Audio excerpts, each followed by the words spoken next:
Halo, salam sejahtera bagi kita semua. Perkenalkan, saya Ingrid Denis Malagaza dari Universitas Brawijaya. Pada kesempatan ini, saya akan mempresentasikan esai saya yang berjudul Mengoptimalkan Penerapan Pariwisata Berkelanjutan di Kawasan Wisata Danau Toba pada Era New Normal. Pada bulan Desember tahun 2019 lalu, di Wuhan, Tiongkok ditemukan sebuah virus baru. Virus ini kita kenal sebagai virus corona atau virus COVID-19.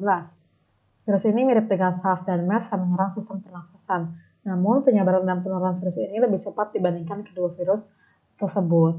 Menimbang hal tersebut, WHO sebagai organisasi internasional yang menangani bidang kesehatan menetapkan virus COVID-19 ini sebagai pandemi global.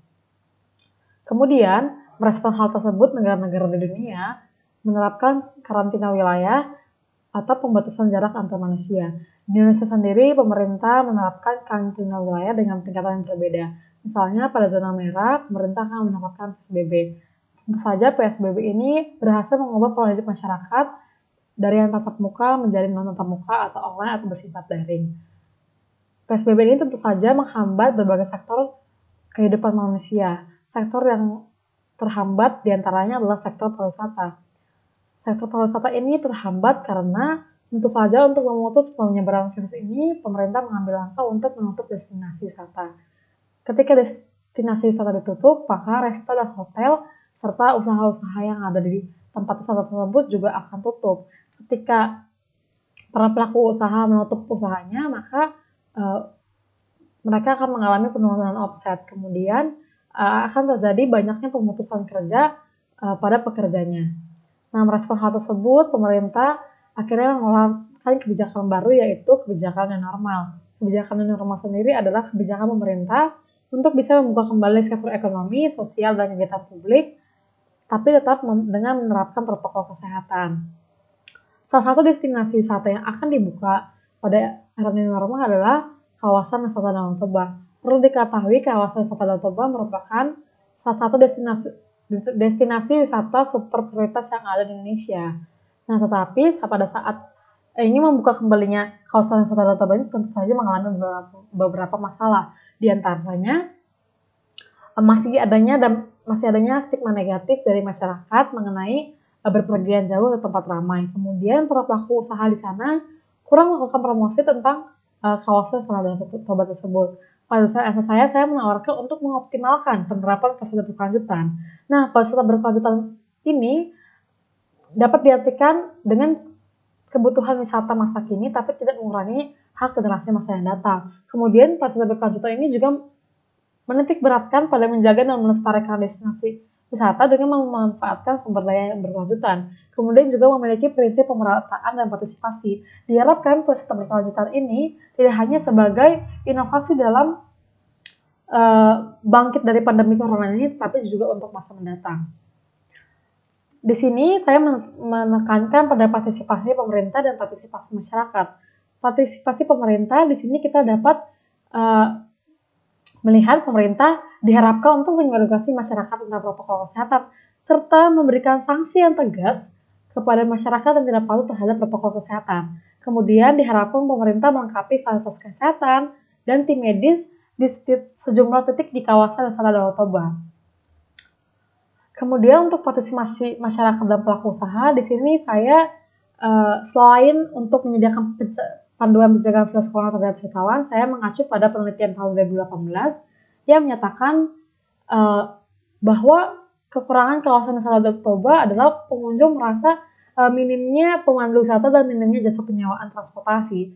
Di sini saya mengusulkan untuk membuat agen atau biro perjalanan serta melakukan promosi. Nah, agen perjalanan atau biro perjalanan di sini berfungsi untuk membuat paket-paket wisata agar menarik para wisatawan. Di sini paket wisata dapat diartikan sebagai perjalanan wisata satu atau beberapa tujuan destinasi wisata yang dirangkai dengan beberapa fasilitas penunjang dan dijual dengan harga tunggal yang menyangkut seluruh bagian dari perjalanan wisata tersebut. Nah, paket wisata tersebut dapat ditawarkan seperti misalnya perjalanan 1 hari mengelilingi Pulau Samosir atau one day trip to Samosir, atau perjalanan 1 hari ke Bukit Indah Semajarunjung atau one day trip to Bukit Indah Semajarunjung. Nah, di sini para agen perjalanan atau biro perjalanan diharapkan menyediakan kegiatan wisata dari awal sampai akhir, mulai dari menyediakan transportasi, menyediakan pemandu wisata, serta menyediakan tiket-tiket atraksi wisata. Kemudian diharapkan pada saat menyediakan transportasi tersebut dilengkapi dengan protokol kesehatan, seperti penyediaan masker gratis, penyediaan pembersih tangan atau hand sanitizer, transportasi dengan desinfektan, dan juga pembatas tempat duduk jika itu mobil, kemudian adanya pengecekan suhu badan serta penyediaan sabun dan tempat cuci tangan di titik-titik lokasi penjemputan maupun di lokasi wisata.